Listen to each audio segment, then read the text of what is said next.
Hello दोस्तों, स्वागत है आप सभी लोगों का राजस्थान एकेडमी पर।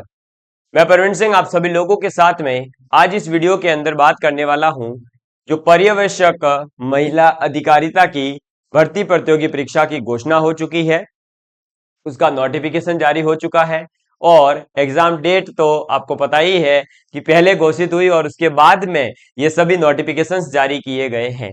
आज मुझे लगता है कि बोर्ड के अध्यक्ष महोदय जो है एकदम फायर मोड पर है, तो हो सकता है कि कल ही इन सभी के लिए सीईटी का स्कोर वगैरह सब कुछ जारी कर देवे और जो एग्जाम डेट बताई है उसी दिन एग्जाम हो गया ना, तो यकीन मान के चलो कि आधे बच्चे यूं ही लुढ़क जाएंगे। क्योंकि हमारी क्या आदत पड़ी हुई है, क्या भाई एग्जाम 6 महीने बाद है। अरे भैया 6 महीने बाद है, लेकिन 6 महीने जाते टाइम नहीं लगेगा, इसलिए पढ़ाई पे फोकस कर लेना।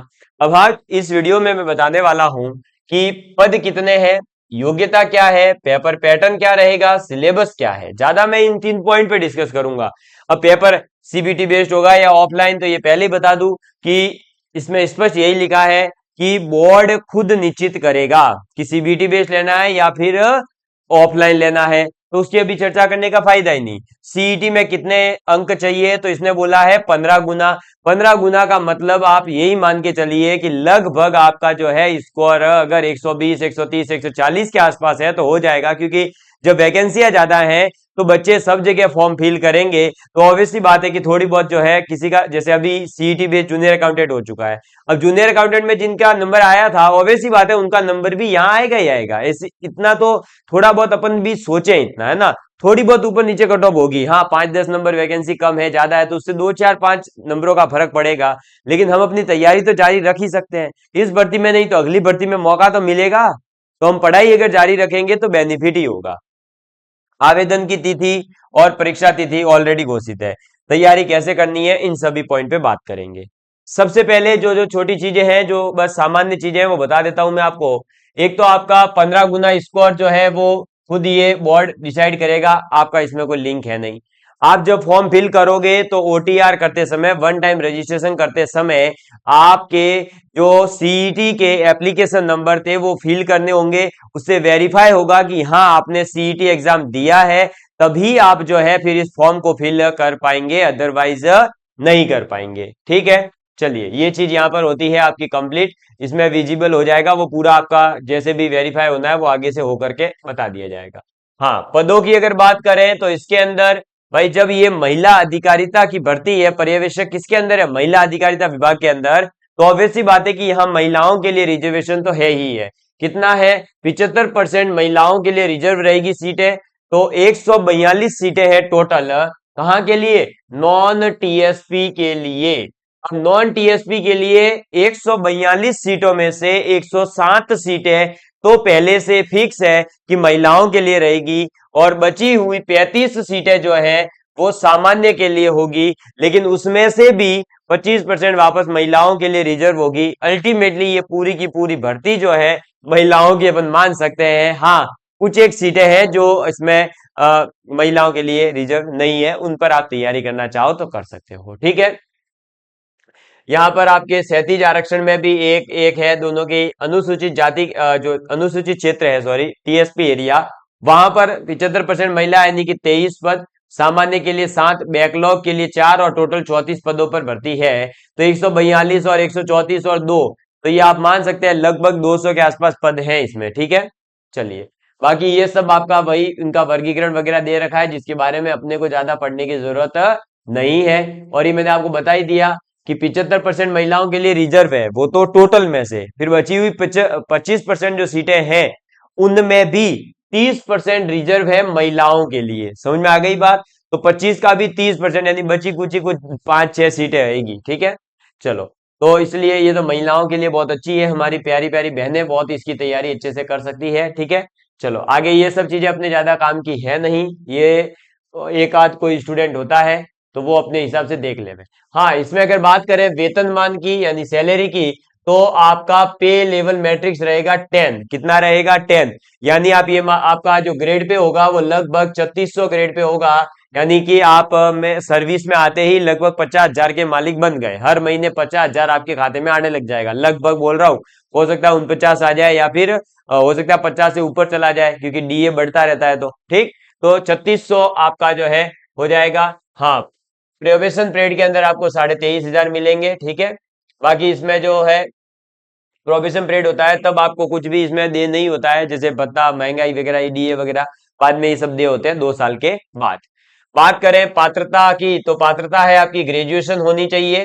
ठीक है, और 40% मार्क्स आपको लाने कंपलसरी है। लिखित परीक्षा के अंदर आपके पास 40% मार्क्स कंपलसरी है।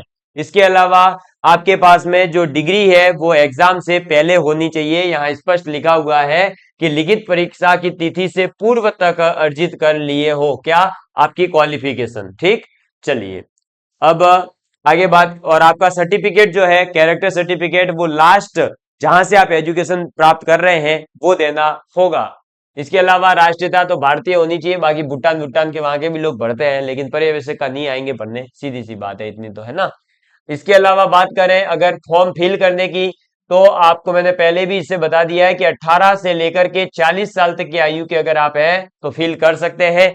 हाँ, 18 एज कब, 1/1/2025 तक, और 40 भी कब, 1/1/2025 तक। इससे ऊपर नहीं जाना है आपको। ठीक है, इसके बाद में रिजर्वेशन है अलग अलग कैटेगरी वाइज, वो आप देख लेना, ये आपके ज्यादा कुछ काम का है नहीं। पेंशन आपको जो भी राज्य सरकार की योजना लागू होगी, एनपीएस ओपीएस, वर्तमान में ओपीएस है, हो सकता है कभी आगे जाकर आप रिटायर्ड होने वाले हो तब एनपीएस लग जावे, कोई कह नहीं सकते, है ना, बदलता रहता है ये तो। जब हम सर्विस में आए थे एनपीएस लागू था, अब ओपीएस लागू है, बदलता रहता है पैटर्न, इसलिए इस पे ज्यादा फोकस नहीं करना। ऑनलाइन फॉर्म भरने की डेट है वो 15 फरवरी से। 15 फरवरी का मतलब क्या हो गया भैया, परसों से। ठीक है, 14 फरवरी को बढ़िया वैलेंटाइन डे मनाना, और उसके बाद में 15 फरवरी से आपका फॉर्म फिल होगा 15 मार्च तक। तो एग्जाम मैंने पहले ही बता दिया है, कंप्यूटर बेस्ड भी हो सकता है, टैबलेट आधारित भी हो सकता है, और ऑफलाइन भी हो सकता है, कुछ भी नहीं कहा गया है। इसके बाद आपका अनापत्ति प्रमाण पत्र, अगर आप 2400 या 2800 ग्रेड पे या इससे भी कहीं सरकारी सेवा में ऐसे लगे हुए हैं, तो आपको जो है फिर आपका एनओएसओ देना पड़ेगा, यानी नॉन ऑब्जेक्शन सर्टिफिकेट होता है, जो कि आपके जिला शिक्षा अधिकारी या जो आपके जो भी अधिकारी हैं वो जारी करेंगे। जैसे एजुकेशन में जिला शिक्षा अधिकारी करते हैं, बाकी अलग अलग डिपार्टमेंट में अलग अलग अधिकारी होंगे, वो जारी करेंगे, फिर आप एग्जाम दे सकते हैं, अनुमति लेना अल्टीमेटली। ठीक, इसके बाद ये संतान से रिलेटेड है, तो 2 से ज्यादा संतान होनी नहीं चाहिए, आधे तो कुआरे ही होंगे बेचारे, है ना, इस पे डिस्कस नहीं करते ज्यादा। फोटो वोटो अपलोड ये आपको पता ही है, ये मित्र वाला करवा देगा। परीक्षा आपकी ये बता दिया है, इसमें ज्यादा कुछ है नहीं। ठीक है, ऑनलाइन फॉर्म भरेंगे, बाकी इसमें भी कुछ ज्यादा काम का चीज, ये सब वो चीजें हैं जो बहुत ही मतलब किसी एक उत्कृष्ट खिलाड़ी वगैरह जो होते हैं ना, जिनके अलग ही कोई अलग विशेष प्रकार की समस्या वगैरह होती है, वहां ज्यादा काम आता है। अब बात करते हैं परीक्षा पैटर्न की, तो परीक्षा स्कीम और पाठ्यक्रम क्या रहेगा। परीक्षा स्कीम और पाठ्यक्रम समझना बहुत ज्यादा जरूरी है, क्योंकि हमारा सिलेक्शन कौन करवाएगा, जब हम पढ़कर जाएंगे, हम क्या पढ़कर जाएंगे वो ये बताता है, कौन, पाठ्यक्रम और आपके एग्जाम की स्कीम की ज्यादा फोकस किस पे करना है, किस पे नहीं करना है। देखिएगा, सबसे पहले बात करें राजस्थान की हिस्ट्री, इंडियन हिस्ट्री और world history with the emphasis on Indian national movement. Indian national movement मतलब भारतीय जो स्वतंत्रता आंदोलन है उसके रेस्पेक्ट में वर्ल्ड, इंडिया और राजस्थान की हिस्ट्री को आपको पढ़ना है। कितने क्वेश्चन आएंगे, 15 क्वेश्चन आएंगे 30 मार्क्स से, हर क्वेश्चन 2 मार्क्स का आएगा। फिर आपका history, culture, literature, tradition, heritage, ये सभी किसके, राजस्थान के, 25 क्वेश्चन आएंगे, 50 मार्क्स के। कितने मार्क्स के, 50 मार्क्स के। इसके बाद में Indian polity, Indian economy with the emphasis of Rajasthan, यानी राजस्थान का क्या रोल है इंडिया की पॉलिटी, इंडिया की इकोनॉमी में। जैसे राजस्थान की 25 सीटें विधानसभा की, उनका क्या रोल है, लोकसभा में कितनी सीटें हैं, है ना, इस टाइप की चीजें आपसे पूछी जाएगी, राज्यसभा में कितनी सीटें हैं। तो ये आपके 20 क्वेश्चन आएंगे 40 मार्क्स के। यूज ऑफ कंप्यूटर और इंफॉर्मेशन टेक्नोलॉजी, 15 क्वेश्चन आएंगे 30 मार्क्स के। ज्योग्राफी ऑफ राजस्थान, इंडिया और वर्ल्ड तीनों की पढ़नी है, 20 क्वेश्चन आएंगे 40 मार्क्स के। जनरल साइंस आएगी, 20 क्वेश्चन आएंगे 40 मार्क्स के। भैया जनरल साइंस अपना वाला चैनल राजस्थान एकेडमी, जो जनरल साइंस और मैथमेटिक्स के अंदर बिल्कुल एडवांस कंटेंट करवाता है, जो राजस्थान के कोई भी टीचर का किसी भी यूट्यूब पर जाकर के देख लीजिएगा, इस लेवल का साइंस का कंटेंट आपको बहुत रेयर केस में मिलेगा। तो इसलिए आपसे यही रिक्वेस्ट रहेगी कि भैया साइंस जो है बहुत अच्छे से पढ़कर जाना। आप पेपर देख सकते हो साइंस के किस प्रकार से जो है क्वेश्चन को डिफिकल्ट लेवल पर पहुंचाया जा रहा है। तो इसलिए साइंस को, मैथ को, इनको अच्छे से तैयार करके जाना। ठीक है, आपका logical reasoning, mental ability basic 15 number की आएगी। ठीक है, जो 15 क्वेश्चन आएंगे 30 नंबर के। फिर लैंग्वेज एबिलिटी जिसमें हिंदी और इंग्लिश आएगा, 20 क्वेश्चन 40 मार्क्स। टोटल 150 क्वेश्चन आएंगे 300 नंबर के। कितने क्वेश्चन? 150 क्वेश्चन आएंगे, 300 नंबर के आएंगे, 3 घंटे आपको मिलेंगे। ठीक है, इसके साथ साथ आपके पास सभी क्वेश्चन कैसे आएंगे? एमसीक्यू बेस्ड होंगे, यानी मल्टीपल चॉइस होगी। इसके साथ आपका एक भी क्वेश्चन अगर आप गलत करते हैं तो 1/3 आपका नेगेटिव मार्किंग है। कितना? 1/3 आपका नेगेटिव मार्किंग रहेगा। और ये भी बता दूं कि अगर आपने जो है, देखो आपको पता होगा कि 5 गोलों का नियम आ चुका है। तो जो 5वां गोला है वो तो 100% आपको भरना ही भरना है, अगर कोई क्वेश्चन छोड़कर आना है तब भी। ठीक है, अगर आपने पांचों के पांचों गोले खाली छोड़ दिए और ऐसे मान लीजिए आपने 10% से अधिक क्वेश्चन छोड़े हैं, यानी 150 का 10% 15 क्वेश्चन, 15 से ज्यादा क्वेश्चन अगर आपने ऐसे छोड़े जिसके पास में आपने एक भी गोला फिल नहीं किया था, तो आप अयोग्य हैं। इसलिए सभी गोलों में जो भी आप छोड़कर आना चाहते हैं, वहां पर आप 5वां जो ई नंबर का गोला है उसको जरूर फिल करके ही आइएगा। अगर आप जो है ई नंबर के गोले नहीं फिल करके आते हो तो 10% से ऊपर जाने पर तो आप अयोग्य हो ही हो, लेकिन जितने क्वेश्चन आप ऐसे छोड़ करके आओगे उस हिसाब से आपकी 1/3 नेगेटिव मार्किंग भी की जाएगी एक्स्ट्रा। ये 1/3 अलग है, ये 1/3 एक्स्ट्रा होगी। 40% मिनिमम मार्क्स आपको लाने ही है। तो 300 का 40% कितना हो जाएगा? ऑब्वियसली बात है 120 नंबर तो आपको कम से कम लाने ही लाने हैं। समझ में आ गई बात? चलिए, तो अब आपका यहां पर ये पूरा पाठ्यक्रम। अब बात करते हैं कि इसके अंदर भी क्या क्या पढ़ना है। अभी तो अपन ने सब्जेक्ट देखे हैं, ठीक है। चलिए, बहुत ही विस्तार से अच्छे से एकदम सिलेबस दे रखा है, कोई भेजामारी का काम नहीं है। हमारे अध्यक्ष साहब एकदम बहुत शानदार लेवल पर काम कर रहे हैं और एकदम अच्छे से सभी चीजें साथ में ही। देखो, पहले सिलेबस अलग अलग आता था, अब साथ में सिलेबस भी दे दिया। सिलेबस का विस्तारीकरण भी एकदम अच्छे से आ गया, पूरा डिटेल में कि भाई ये चीजें पढ़कर आनी है। तो अब धीरे धीरे सिस्टम चेंज हो रहा है ना। तो सिस्टम चेंज हो रहा है तो अपने को भी अब अपग्रेड करिए। अब आपके एग्जाम का क्वेश्चन का पेपर लेवल भी बढ़ सकता है। नए नए जब एग्जामिनर आते हैं, नए नए जब अध्यक्ष महोदय आते हैं, तो वो अलग अलग एग्जामिनर डिसाइड करते हैं, और एग्जामिनर जब आएंगे नए तो वो ऑब्वियसली बात है नए क्वेश्चन बनाएंगे। देखिए, ये है आपका पूरा का पूरा किसका, एक मिनट, है ना।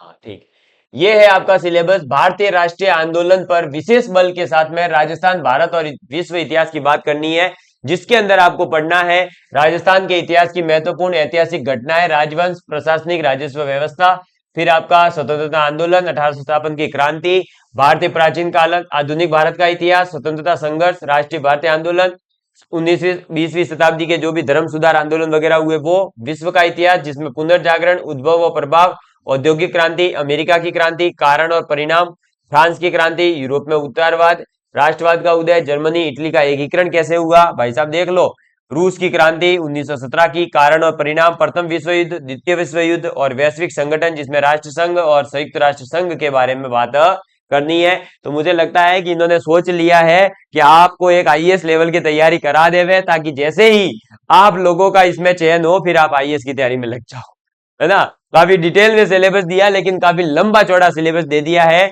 तो मेरा यहाँ पर एक सजेशन रहेगा, इस पोर्शन को लास्ट में करना, है ना, क्योंकि बहुत लंबा चौड़ा सिलेबस है ये आपको छोटा मोटा लग रहा होगा, लेकिन बहुत डिटेल में पढ़ना पड़ेगा।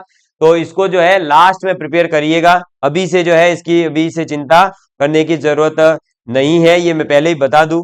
और इसके ऊपर अब है ना देखना, बहुत सारे अलग अलग अलग अलग वीडियो आना शुरू हो जाएंगे, तो वीडियो से बचकर रहे, है ना। व्यवस्थित टीचर आपके अनुसार ढूंढ करके पढ़े। चलिए आगे बात करता हूं मैं अब। एक, अब ये देखिए, राजस्थान का पूरा दे रखा है, इतिहास, कला, संस्कृति, और राजस्थान पर विशेष बल देते हुए भारत की राजनीति वगैरह वो पूरा दे रखा है। कंप्यूटर सूचना प्रौद्योगिकी में आपको पढ़ना है आधारभूत कंप्यूटर की परिचय पूरा, हार्डवेयर इनपुट आउटपुट डिवाइस, सूचना प्रौद्योगिकी, उपग्रह अंतरिक्ष प्रौद्योगिकी, स्पेस टेक्नोलॉजी। स्पेस टेक्नोलॉजी के हमारे यूट्यूब चैनल पर ऑलरेडी 15 वीडियो अपलोडेड है, जो अगर आपने पूरे देख लिए तो आपका एक भी क्वेश्चन बाहर नहीं जाएगा, ना तो जूनियर अकाउंटेंट में गया, ना किसी और एग्जाम में जाएगा, ना आपके जा सकता, क्योंकि हमने पूरा डिटेल के अंदर पूरा पढ़ा रखा है। आप जाकर के देख लेना, आपको मिल जाएगा। बात करते हैं आगे। तो आपके देखिए भारत और विश्व का भूगोल, और भारत के भूगोल में आपको क्या क्या पढ़ना है वो भी बता देता हूं, है ना। पूरा नहीं पढ़ के जाना है, ऐसे नहीं कि पूरा आईएएस लेवल की तैयारी करो। देखो भाई, ये देख लीजिए आपका, है ना, विश्व का भूगोल पढ़ना है, जिसमें आपके भूगोल की विशेषताएं पढ़नी है, पर्यावरण और पारिस्थितिकी मुद्दे पढ़ने हैं, जीव जंतु जैव विविधता इसके ऊपर पढ़ना है। भारत का भूगोल आपका पढ़ना है, जिसमें आपको भौतिक विशेषताएं और भौतिक विभाजन जो है वो पढ़ना है।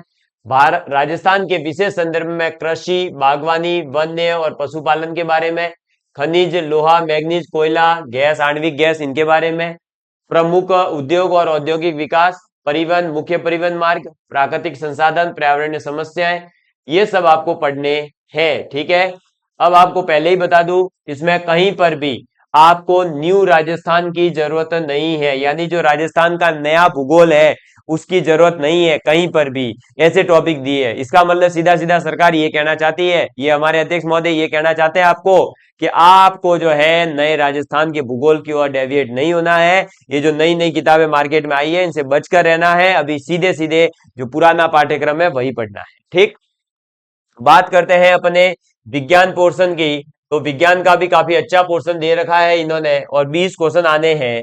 तो हम इसको कैसे तैयार करेंगे वो मैं आपको बता देता हूं। विज्ञान का पोर्शन कंप्लीट आपको जो है मैं खुद पढ़ाऊंगा, आप हमारे यूट्यूब चैनल पर देख सकते हैं, कई सारा कंटेंट इससे ज्यादा ऑलरेडी अपलोडेड है, लेकिन पर्टिकुलर इस एग्जाम के लिए भी हम क्लासेस शुरू करेंगे। देखिए, आपका सिलेबस है सामान्य विज्ञान की अवधारणा, इसका मतलब इसमें आ गई पूरी जनरल साइंस। फिर आगे देखो, मानव का शरीर पढ़ना है, भोजन पढ़ना है, पोषण पढ़ना है और स्वास्थ्य देखभाल पढ़ना है, शारीरिक और रासायनिक परिवर्तन पढ़ने हैं, धातु अधातु और इनके यौगिक पढ़ने हैं, सामान्य जीवन में प्रयुक्त होने वाले महत्वपूर्ण यौगिक पढ़ने हैं, मानव मस्तिष्क, हार्मोन्स, मानव रोग के कारण निवारण, मनुष्य में पाचन उत्सर्जन और विटामिन के प्रकार, इनकी कमी से होने वाले रोग, रक्त का संगठन समूह, ये सब कुछ ऑलरेडी मैंने यूट्यूब के ऊपर आधे से ज्यादा पढ़ा रखा है। बाकी जो आपको टॉपिक वाइज एकदम अच्छे से नोट्स और क्लासेस हम अवेलेबल करवा देंगे, तो ज्यादा से ज्यादा विद्यार्थियों तक इस चैनल को पहुंचाने की आपकी जिम्मेदारी है। जितना ज्यादा आप इस चैनल को अपने दोस्तों के साथ शेयर करेंगे, हम उतनी ही ज्यादा साइंस की क्लासें आपको फ्री में दे देंगे। ठीक, चलो आगे बात करते हैं। फिर ये देखिए आपका तार्किक ज्ञान और बौद्धिक क्षमता, जिसके अंदर आपको क्या पढ़ना है, तो आपको पढ़ना है इसमें रीजनिंग पूरी। ठीक है, लगभग पूरी रीजनिंग है, और गणित भी है इसमें। आपके अनुपात समानुपात ऑलरेडी चल रहा है, 0 से सीकर बैच है, उसको ज्वाइन कर लीजिए, रेगुलर क्लास होती है, पढ़ लीजिए। प्रतिशत, साधारण चक्रवर्ती ब्याज और गणितीय और सांख्यिकी विश्लेषण का प्रारंभिक ज्ञान, संख्याओं से जुड़ी परिमाण का क्रम वगैरह ये पढ़ना है। बाकी कोडिंग, डिकोडिंग और निष्कर्ष और ये सब जो है आपको पढ़ने हैं। ठीक है, चलिए इसके बाद में लैंग्वेज एबिलिटी में आपको हिंदी और इंग्लिश पढ़नी है। समझ में आ गई बात? तो आपका ये पूरा एकदम अच्छे से आपका सिलेबस दिया है, और काफी अच्छे से डिस्क्राइब करके दिया है, और आपके पास में सीटें भी ठीक ठाक हैं। तो अब आप तैयारी के अंदर लग जाइए, और अब बिना किसी का वेट किए कि ये हो जाएगा या वो होगा न वो होगा न चुनावों में, इनमें मत उलझना। अभी है ना भैया, इस पे पढ़ाई पे फोकस कर लेना तो काम हो जाएगा आपका, और चयन निश्चित रूप से हो जाएगा अगर आपने अच्छे से तैयारी कर ली तो, क्योंकि इतना ज्यादा हार्ड एंड फास्ट नहीं है। और जब चारों तरफ बहुत ज्यादा वैकेंसी फैली हुई होती है, तब आप किसी एक वैकेंसी को टारगेट बनाकर तैयारी करिए, आपका निश्चित रूप से सिलेक्शन होगा, क्योंकि सब अब बिखर जाएंगे। कोई इसके पीछे भागेगा, कोई इसके पीछे भागेगा, कोई इसके पीछे भागेगा, आप एक के पीछे लगे रहना, वो आपको मिल जाएगी। तो चलिए मिलते हैं अब हमारी क्लास के अंदर। धन्यवाद, जय हिंद, जय भारत।